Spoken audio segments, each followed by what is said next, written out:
Hello friends, J-Dog here, bringing you another Dota 2 video on behalf of Dota Alchemy, and in this video, we're going to be talking about one of the absolute worst habits in Dota 2, and that habit is walking back to Fountain unnecessarily. Before I get into it, I do want to briefly mention that I'm doing a series on my own personal YouTube channel where I'm essentially going to be making a video based on the journals that I'm making from pubs, things that I learned in pubs, concepts that I want to do in future pubs, stuff like that. It's going to be a little bit less refined, but if you're looking for more Dota 2 learning content, I will be doing stuff on there. But anyway, the two most common reasons why people walk to Fountain unnecessarily are, number one, they go to pick up items, especially if the courier is in use, and then number two, to regen a little bit of health and mana because people are absolutely obsessed with being at 100% mana and 100% HP at all times. And I know this is true because I used to be one of these people. So I want to start this video by saying something relatively obvious.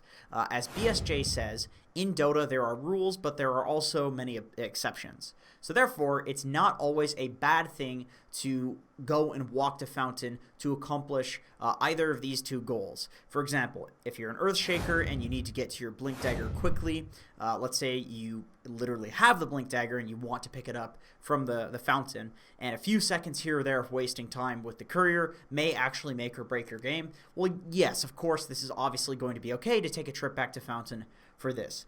However, because there are exceptions, does not take away from the fact that 90% of the time when I see this in replays while coaching or while Donnie and I are doing our Thursday night replay reviews, it's usually completely unnecessary and just a huge waste of time.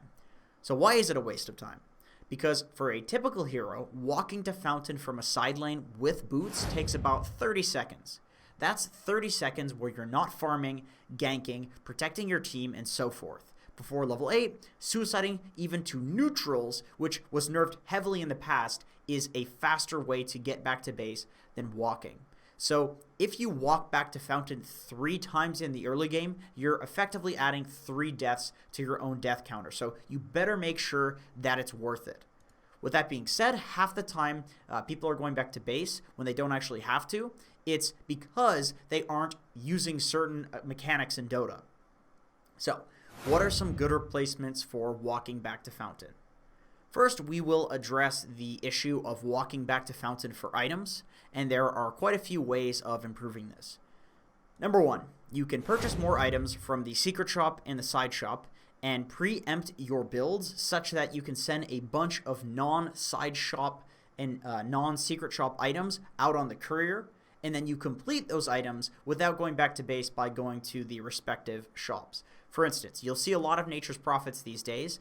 If they're playing in the offlane position, they'll send out Blades of Attack on the courier as a first item when it's available, so that way they can finish the phase boots from the side shop at any given point.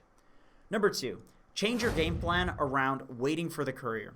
In other words, let's say you have a BK Beyond Doom, and instead of walking back to base to get it from your stash, you can just farm a few camps while you wait for the courier. The worst thing that you can do is play as if you have the item just because you purchased it and hope to have it sooner. Sometimes the courier is just straight up not usable, and that's okay. Number three, get your team to bring you items. This realistically probably only works in high-level pubs, and I get that, but this is something that happens extremely frequently in professional games and in high-level pubs, so I felt like it had to be mentioned because this part of Dota, this method, is very efficient. Almost everybody does it in high-level pubs these days, so it's just way less efficient to not do it, so I felt like I had to mention it. Next, let's address the issue of going to Fountain to needlessly, perhaps, HP and mana regen. So number one, to solve this, you can hoard Claritys and salves in your backpack. This is something that you'll get used to doing after playing a hero for a few games because you essentially need to get an idea of how much mana and HP a hero uses at different points in the game, and then you'll eventually figure out how many Claritys and salves you need to send out at different points in order to sustain that hero. But basically the idea is to have Claritys and salves before you actually need them, so you don't have to go back to base at that time. As a side note, I think it was OpenAI, the original OpenAI matches that were public, that led people to doing this a lot more because they saw that OpenAI was doing it, they were tanking towers with salves, stuff like that, and people were like, oh, this is really efficient. So number 2, look at the shrines and plan your farming pattern around making your way to that shrine by the time it's up, and use that to regen instead of walking back to base. So that way, you'll be on the map and ready to respond to ganks, and at the very least, you'll be farming instead of doing nothing. So let's say, you don't go back to base, so you're chilling in a jungle area, waiting for the shrine to come up and a fight starts, and maybe you're 50% HP, but you can still show up to the fight and pick somebody off right at the end, regardless. Number 3, a way to get more HP and mana regen. Kill yourself. Yeah, legitimately kill yourself. In the laning stage, you can do it to the tier 2, and it's a way faster way of going back to the base, and it only gives the enemy team about 20 gold each. Even outside of the laning stage, if you're a space creating hero, you can actually just suicide in a way where the enemy team wastes a lot of time trying to deal with you. Essentially, you can just go like cut the wave at the tier 3, for example, get people to TP to you, and then you can TP back to base or kill yourself or whatever. It doesn't really matter, because as long as you are doing something incredibly aggressive and making space, as long as you're thinking in a very suicidal way, the enemy team generally will waste a lot of time to walk to you in a very inefficient manner, and you'll make a lot of space. So essentially, it doesn't matter that you're spending time in fountain regenning if you do TP back, or that you died because you will have made so much space. The bottom line is Dota is a game of efficiency. If you look at the different MMR brackets, the major difference is the speed and efficiency at which people execute the exact same concepts.